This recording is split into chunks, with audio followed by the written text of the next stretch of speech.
Assalamualaikum warahmatullahi wabarakatuh. Selamat berjumpa kembali di Kebun Tetangga Channel. Kali ini kita akan bahas dan juga promokan tentang anggrek panda yang imut-imut, cantik banget kemuruyuk. Ini adalah anggrek panda mini atau nama ilmiahnya Ascocentrum miniatum. Bunganya seperti ini ya. Untuk yang lokal Indonesia warnanya seperti ini, orange. Ada juga yang warna kuning, cuman gak bisa milih kalau untuk anggrek ini, kecuali jika pasca bunga, karena dia kadang warna orange seperti ini, kadang juga warna kuning, cuman ada dua warna. Sedangkan untuk warna yang lainnya, anggreknya hidup di luar Indonesia, biasanya impor dari Thailand ataupun dari yang lain. Sedangkan untuk di Indonesia sendiri rata-rata seperti ini bunganya, dan cantik banget. Perawatannya mudah. Kalau untuk anggrek ini lebih mudah dari anggrek panda yang hibrid, soalnya ini anggrek panda spesies sudah terbiasa hidup mandiri di alamnya tanpa ada campur tangan manusia. Anggrek spesies seperti ini tahan banting, mudah banget perawatannya. Yang penting jika sudah adaptasi dengan tempat yang baru, anggrek ini mudah tumbuh, mudah berbunga, tidak rewel. Cuman memang ketahanan bunga tidak selama anggrek panda hibrid. Untuk panda hibrid biasanya bertahan bunganya 1 bulan sampai 2 bulan, bahkan ada yang 3 bulan juga masih bertahan. Sedangkan untuk panda spesies seperti ini biasanya ketahanan bunga rata-rata 2 sampai 3 minggu. Ketahanan bunganya tidak terlalu lama karena anggrek ini ada aroma khusus ataupun ada zat yang manis yang mengundang semut seperti ini. Kalau panda-panda spesies, kalau tidak aroma, rasa yang mengundang semut ataupun serangga yang lain untuk penyerbukan, sehingga jika sudah diserbuki tentu saja akan segera layu bunganya.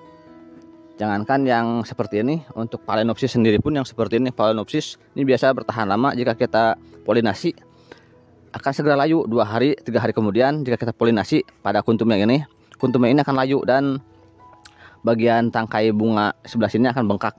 Itu artinya polinasinya berhasil, sini terjadi pembuahan dan kuntum ini pasti layu. Seperti itu. Karena anggrek seperti ini, anggrek spesies, mudah banget atau sangat mudah untuk polinasinya secara alami. Jadi ketahanan bunga tidak terlalu lama. Dan itulah yang menyebabkan anggrek spesies masih bisa bertahan di alam, karena polinasinya cukup mudah. Ada bantuan semut ataupun serangga yang lain, kadang diundang oleh aroma ataupun zat manis yang ada di bunga ini.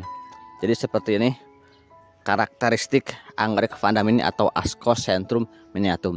Untuk penanaman cukup fleksibel kalau untuk anggrek ini. Untuk habitat aslinya menempel di pohon. Nah, sedangkan di rumah bisa kita modifikasi atau kita tanam di tempat seperti ini, di keranjang seperti ini. Ini sederhana ya. Saya menanam di tempat pulpen, keranjang tempat pulpen. Jadinya cantik, biarpun sederhana tapi cantik. Bisa juga memakai keranjang tempat sendok ataupun yang lainnya yang mudah didapat di rumah. Dan hasilnya cukup bagus, cantik banget, biarpun sederhana tapi cantik.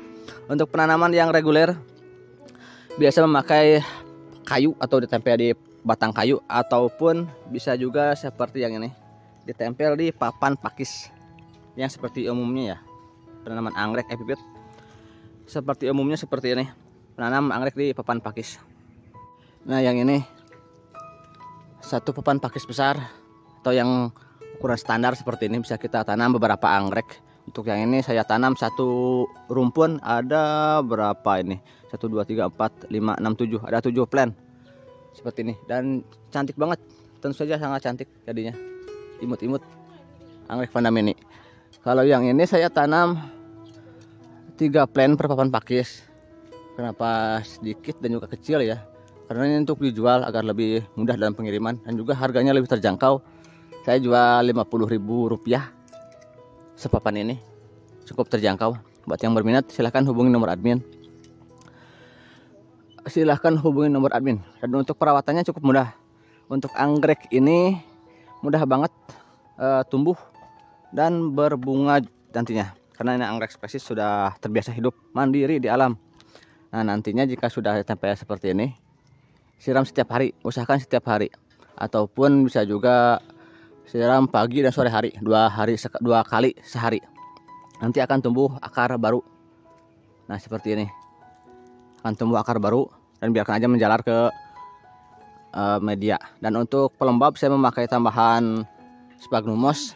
Ada juga yang memakai sebut kelapa untuk pelembab sementara. Tanpa pelembab pun tidak apa-apa ya, tidak masalah. Langsung ditempel aja di papan pakis atau kayu. Yang penting penyiramannya rutin atau sesering mungkin. Bisa sehari 2 kali. Ataupun pada awal penanaman bisa sehari 3 kali jika cuaca cukup terik. Tapi idealnya sehari 2 kali, pagi dan sore hari. Ini untuk panda mini. Cara penanamannya seperti itu. Untuk penempatannya, anggrek ini membutuhkan banyak sinar matahari, tapi tidak full matahari. Sinar matahari yang masuk sekitar 80-85%. Seperti itu. Jadi cukup banyak sinar matahari. Jika kurang sinar matahari, daunnya akan subur banget hijau tapi tidak berbunga. Itu yang menyebabkan anggreknya sulit untuk berbunga karena kurang terkena sinar matahari. Untuk pemupukan tidak perlu yang aneh-aneh untuk anggrek ini. Yang penting suburkan aja plannya, nanti juga berbunga dengan sendirinya. Karena di alam pun tidak dipupuk sudah berbunga. Tapi jika di rumah kondisi seperti ini mungkin kurang nutrisinya, tidak seperti di alam yang hidup di pohon atau yang lainnya. Bisa kita tambahkan nutrisi berupa air cucian beras. Itu sudah cukup kalau untuk anggrek spesies seperti ini. Air cucian beras, diambil bagian yang beningnya lalu kita siramkan 1 minggu sekali.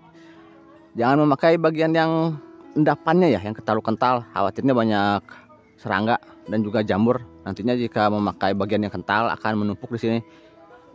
Endapan atau saripati dari beras menumpuk di sini, tidak terserap oleh tanaman dan itu akan mengundang jamur dan juga serangga yang mungkin merugikan untuk anggrek kita. Jadi bagian yang beningnya aja kita siramkan atau semprotkan 1 minggu sekali, itu sudah cukup. Kalau mau memakai pupuk pada fase seperti ini baru menanam, jangan diberi pupuk dulu ya, takutnya stres. Beri aja vitamin B1. Nanti setelah akar baru muncul, nah seperti yang ini sudah mulai keluar akar-akar baru. Aduh, kelihatan nggak ya? Ada beberapa yang sudah mulai keluar akar baru, bisa kita berikan pupuk pertumbuhan aja, jangan dulu pupuk pembungaan. Jika pada awal penanaman seperti ini, jika langsung memakai pupuk pembungaan, khawatirnya stres dan bisa mengakibatkan anggreknya mati nantinya. Nanti setelah keluar daun baru, setelah bagus akarnya, bisa kita rangsang pembungaan dengan diberikan pupuk pembungaan. Untuk pupuknya boleh memakai Gandasil B ataupun Gapiota 67 ataupun yang lainnya yang biasa digunakan untuk anggrek. Jadi sementara sekian aja dulu dari saya, mudah-mudahan bermanfaat. Jika ada pertanyaan silahkan isi di kolom komentar ataupun bisa hubungi nomor admin. Dan jangan lupa ditekan dulu tombol like ya, jangan lupa ditekan tombol like dan tombol subscribe-nya sekarang juga. Wassalamualaikum warahmatullahi wabarakatuh.